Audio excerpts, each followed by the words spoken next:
James Twin for the untouchable true school sports. Let's go, baby. Bow! Be careful what you wish for because it can become a reality. Yeah.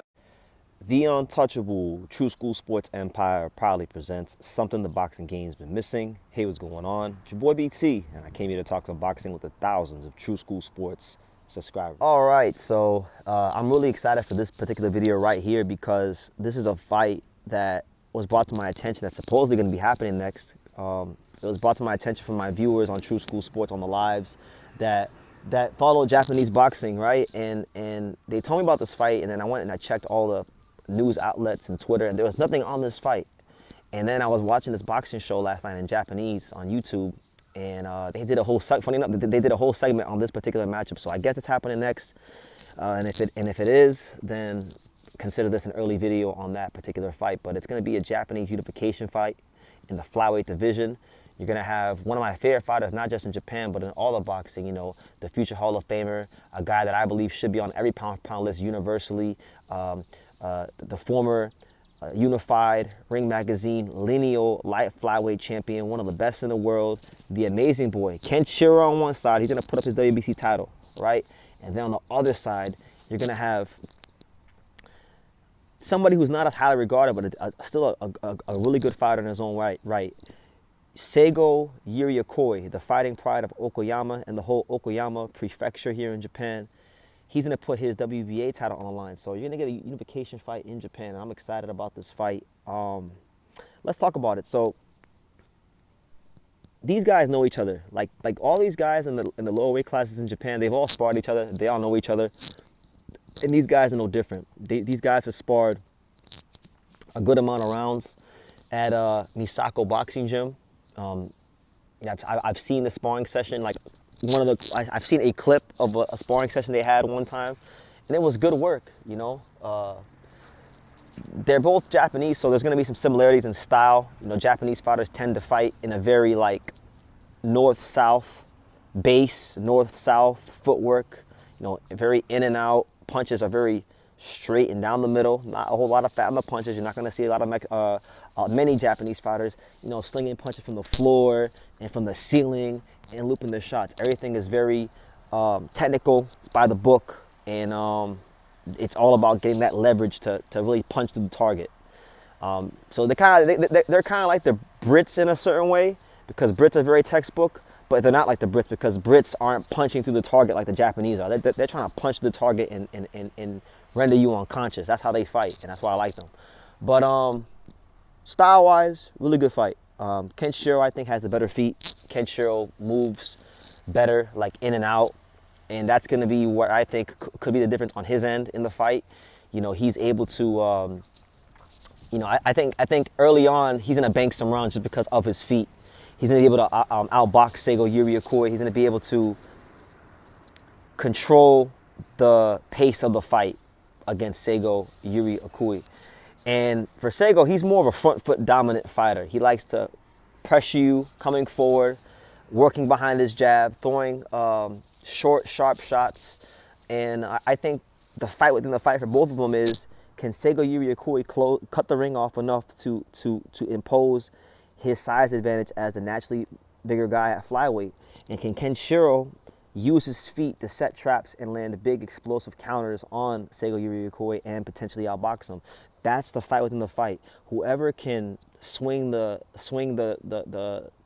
favor in one direction for their style matchup, that's who's gonna win the fight. If Seigo Yuri Akui is able to close the space off in the ring and impose his size advantage and keep that jab in his face and go down to the body when need be, he will be able to outwork Kenshiro. If Kenshiro can set traps with his feet, moving around the ring with his footwork to set up counter-punching opportunities, he will be able to to not just outbox Seigo Yuri Akui, he may have the chance to even hurt Seigo Yuri Akui and stop him. So this is going to be a fight for not just the titles, but this is a fight for pride from Japan. You know, Kenshiro is trying to maintain his place as one of the best fighters in the world and one of the best fighters in the country, which right now, that means something. Like sometimes, you know, like when you hear like for example, like the Brits, like British boxing is in a bit of a down period right now. So you may hear like, oh yeah, this guy is the best fighter in the country. And for some countries, that doesn't really mean that, like, it doesn't mean as much in some places as it does in others. And right now in Japan, to be any one of the top 3 or 4 or 5 fighters in the country, it means something, because in all of boxing, you know, the USA has like 14 champions. Japan has like 9 active world champions. So to even be in the top 3, which in my opinion, I think Kenshiro is easily in the top 3 best fighters from Japan right now. I actually would have him number 2 in Japan, behind Naoya Inoue. I would actually put him above Juzo Nakatani, just because I think he's had more longevity. He's got 13 career world title defenses.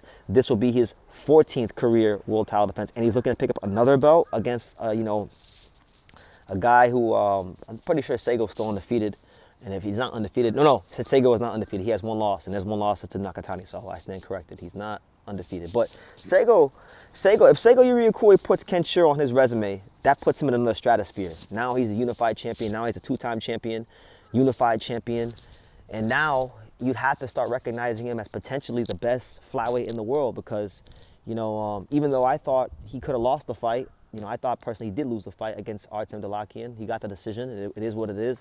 It's the nature of our business in boxing. You know, sometimes fighters get wins on the record they should get or should not get. But, you know, he beat Dalakian, who was a long reigning champion, and then he's defended it 2 times. So to unify and defend it a 3rd time against a guy like Kenshiro, it would be a big statement for him. And not just for him, let me put y'all on game, because I'm learning things about boxing in Japan as I'm here. Because, you know, in Japan, the main cities, us Americans know, we know Tokyo, you know, we know Osaka. We've heard of those cities. You know, some Americans may know Kyoto, they might know Nagoya, they don't know Yokohama because of Inoue. But see, like right now I'm in Takamatsu, which is like this island way off in West Japan, in the Shinkoku Islands. Go look it up. It's way off. It's a little town on the west part of Japan. And not too far from Takamatsu, where I'm at right now, you have a city called Okoyama. Okoyama is where Seigo Yuri Akui is from, and I believe he's the first champion from Okoyama. I could be wrong, but I believe he is. I definitely know he's the first champion from his boxing gym. So he's fighting with a lot of pride for where he's from, and he wants to continue flying that flag high for Okoyama and where he's from, you know, and putting them on the map. So yeah, it's a great fight, guys. From what I've heard, and for people that told me, it's going to be in February. So we'll wait for the announcement, but it's a great fight for boxing. It's a great fight for Japan. It's giving Kenshiro a chance to add to his already astoundingly great career, which I think should see him in the Hall of Fame one day.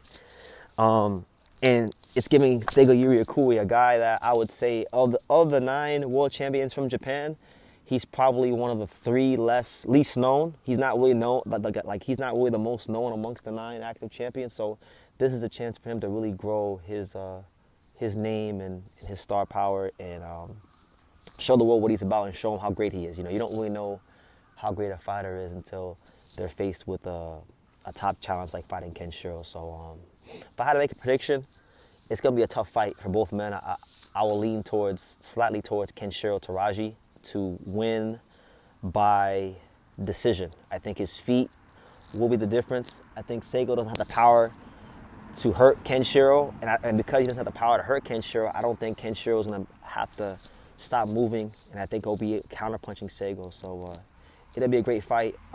Best of luck to both men, and shout out to the whole country of Japan, continuing to put on great fights, continuing to give us great champions and great action. So leave your comments down below. Make sure you guys take the time to subscribe, and like I say in every single one of these videos, you can love me or you can hate me, but I'm just a kid from Dania. So until next time, take care, guys. Thank you for watching another video on the untouchable True School Sports Empire. For more great boxing content just like this, make sure you guys click right over here. Keep watching my boy BT put on the best interviews out here.